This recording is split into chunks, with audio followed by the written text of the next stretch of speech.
উচ্চ মাধ্যমিক পরীক্ষার 2017 সালের পরিবেশ বিদ্যার প্রশ্নপত্র। তো সম্পূর্ণ প্রশ্নপত্রটি আগে তোমরা ভালোভাবে দেখে নাও। নেক্সট তার পরবর্তী আমি তোমাদের সঙ্গে সম্পূর্ণ প্রশ্নপত্রটি কীভাবে পিডিএফ আকারে সংগ্রহ করবে তা জানিয়ে দেবো। তো তোমরা প্রত্যেকেই জানো তোমাদের 80 নম্বরের লিখিত পরীক্ষা হয় বিভাগ কয়ে 2017 সালে ছিল লং কোশ্চেন। তো আমি জুম করে দেখিয়ে দেওয়ার চেষ্টা করব কোন কোন লং কোশ্চেন 2017 সালের পরীক্ষায় এসে গিয়েছিল। 8 নম্বরের 5টি কোশ্চেন থাকবে। প্রথম কোশ্চেন ছিল জৈব বৈচিত্র্য বা জীববৈচিত্র্য বলতে কি বোঝো? বিভিন্ন প্রকার জীববৈচিত্র্য বা জৈব বৈচিত্র্যের বর্ণনা দাও। অথবাই ছিল জীববৈচিত্র্যের মূল্য বলতে কি বোঝো? সঠিক উদাহরণ সহ আলোচনা করো। 2-এর দাগে রয়েছে বসুন্ধরা সম্মেলনে গৃহীত নীতিগুলি বিবৃতি করো।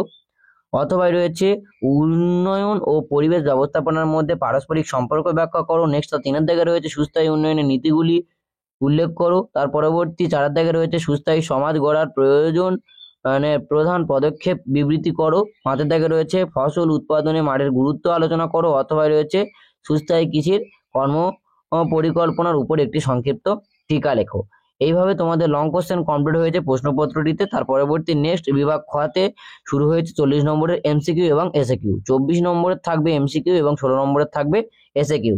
তো কোন কোন এমসিকিউ ছিল এবার তোমরা দেখে নাও। প্রথম, জৈব বৈচিত্র্য শব্দটি প্রথম প্রচলন করেন ও উইলসন। তো এক্ষেত্রে আমি শুধুমাত্র তোমাদেরকে সঠিক অ্যান্সার এবং কোশ্চেনটি বলবো, আর বাকি যে অপশানগুলো রয়েছে সেগুলো তোমরা ভিডিওর মধ্যে দেখতে পাবে, সেগুলো তোমরা দেখে নিও।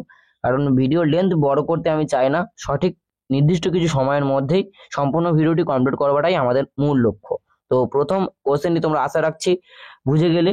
তার পরবর্তী কোশ্চেন, ভারতবর্ষের কোন প্রদেশে কেওলাদেও জাতীয় উদ্যান অবস্থিত?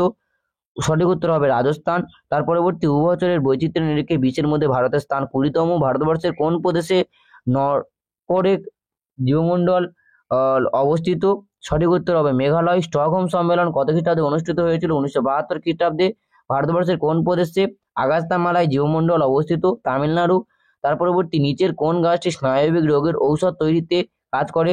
সর্পগন্ধা। নেক্সট তার পরবর্তী 8-এর দাগে যে এমসিকিউটি ছিল সেই এমসিকিউটি হলো ভারতের মোট কত প্রজাতির পাখি বর্তমান দেখা যায়? 428। তার পরবর্তী ভারতের পরবর্তী কোশ্চেন, ভারতের বিপন্ন প্রজাতির সরীসৃপের মোট সংখ্যা বর্তমান 17। কালো মাটি দেখতে পাওয়া যায় আগ্নেয়গিরির মুখে। ইটিএল এর পুরো নাম ইকোনমিক থ্রেশহোল্ড লেভেল। তার পরবর্তী ফরেস্ট সার্ভে অফ ইন্ডিয়ার প্রধান কার্যালয় দেরাদুন। কত খ্রিস্টাব্দে national afforest and eco development board স্থাপিত? 1992। ন্যাশনাল বায়োডাইভার্সিটি অথরিটি স্থাপিত চেন্নাই। তার পরবর্তী নেক্সট এমসিকিউ হলো কত খ্রিস্টাব্দে ভারতের জয়েন্ট ফরেস্ট ম্যানেজমেন্ট গঠিত হয়? 1998। নিম্নে বিবৃত কোনটি নীল শিশু সিন্ড্রোম হয় অধিক নাইট্রোজেনের প্রভাবে? পরিবেশের নীতিতে মান্যতার জন্য শিল্প প্রতিষ্ঠানগুলির কোন আইএসও সার্টিফিকেট দেওয়া হয়েছিল? আইএসও 14,000। নেক্সট তার পরবর্তী পার্থিব মূলধনের একটি উদাহরণ হলো জল। কনভেনশন অফ বায়োডাইভার্সিটি বা সিবিডি কোন দেশে অনুষ্ঠিত হয়েছিল? ব্রাজিলে। ডিডিটির মূল কাজ কীটনাশক হিসাবে। নেক্সট তার পরবর্তী খাদ্য শৃঙ্খলের প্রতিটি ধাপে ধাতব উপাদানের ক্রমাগত বা ঘনত্ব ক্রমাগত বৃদ্ধি পাওয়ার প্রক্রিয়াকে বলা হয় বায়োম্যাগনিফিকেশন। তার পরবর্তী সুস্থায়ী কৃষি বলতে কি বোঝায়? পরিবেশ ভারসাম্যের বিঘ্নিত না করে কৃষির বিকাশ। তার পরবর্তী বহু ব্যবহৃত কৃষি জমিতে সুস্থায়ী কৃষিকাজ চালিয়ে যাওয়ার জন্য দরকার বিবিধ ফসলের ঘুরিয়ে ফিরিয়ে চাষ। নেক্সট তার পরবর্তী এমসিকিউ, ভূপৃষ্ঠের উপর 2.5 সেন্টিমিটার মৃত্তিকার স্তর তৈরি হতে আনুমানিক সময় লাগে 200 থেকে 1000 বছর। নেক্সট তার পরবর্তী বিয়ের দাগে যে কোশ্চেন সেটি হলো ভারতবর্ষের একটি জৈব বৈচিত্র্য হটস্পটের নাম লেখো। অথবা রয়েছে IUCN এর পুরো কথাটি কি? তার পরবর্তী ভারতবর্ষের একটি বিশ্ব ঐতিহ্যময় স্থানের উদাহরণ দাও। অথবা রয়েছে প্রকৃতিতে মানুষ ও বন্য পশুর সংঘাতের একটি উদাহরণ দাও। তার পরবর্তী 3-এর দাগের এসএকিউ রয়েছে ভারতবর্ষের একটি আগন্তুক উদ্ভিদের নাম বলো। অথবা রয়েছে ভারতবর্ষের একটি বিপন্ন বন্য প্রাণীর বন্য পশুর নাম বলো। 4-এর দাগে এসএকিউ ছিল মৃত্তিকার একটি মান নির্ণায়ক সূচকের নাম বলো। অথবা রয়েছে ভারতের মোটর যান আইন কত খ্রিস্টাব্দে জারি করা হয়েছিল?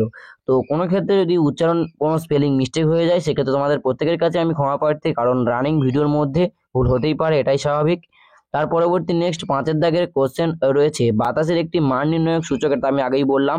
অথবা রয়েছে ভারতবর্ষের খনি ও খনিজ আইন কত খ্রিস্টাব্দে জারি করা হয়। নেক্সট তার পরবর্তী ভারতবর্ষের সরকারের পরিবেশ মন্ত্রক কত খ্রিস্টাব্দে স্থাপিত হয়েছিল। অথবা ভারতীয় বন আইন কত খ্রিস্টাব্দে জারি হয়েছিল। নেক্সট তার পরবর্তী শিল্পাঞ্চলে বাতাসে নাইট্রোজেন অক্সাইডের বাৎসরিক গড় ঘনত্ব সর্বাধিক মান কত। অথবা বসতি এলাকায় বাতাসে শাসনযোগ্য ভাসমান ধূলিকণা এর বাৎসরিক গড় ঘনত্ব সর্বাধিক মান কত। পরিবেশগত সংবেদনশীল এলাকায় বাতাসে ভাসমান ধূলিকণার বাৎসরিক গড় ঘনত্ব সর্বাধিক মান কত। 9 দাগে রয়েছে রেড ডাটা বুক কাকে বলে। 10 দাগে IS 2005 অনুযায়ী পানীয় জলের ক্লোরাইডের অনুমোদিত সীমা কত।